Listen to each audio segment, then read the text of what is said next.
Today I'm going to be showing you how to solve F2l on a 3x3. But before I get started, I'm going to be showing you what F2l is if you didn't know.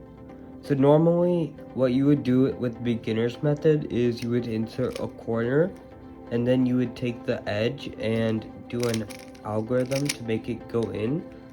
But with F2l, you basically just do both of them in one step like this.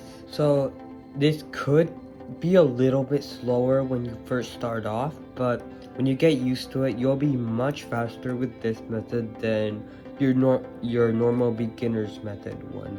So basically what you have to do is look on the top for two pieces that go right by each other, and if they're different colors, then move the corner down and move the edge piece to the opposite of the corner. So if the corner is if it was over here, then I move it back here.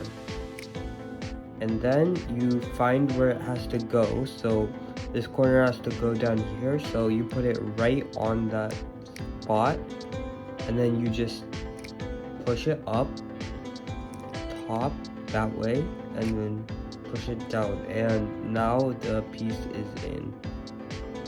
And if the pieces are the same color on top, you have to bring it down again and move this piece right beside the corner piece, and then go back here and insert it like this.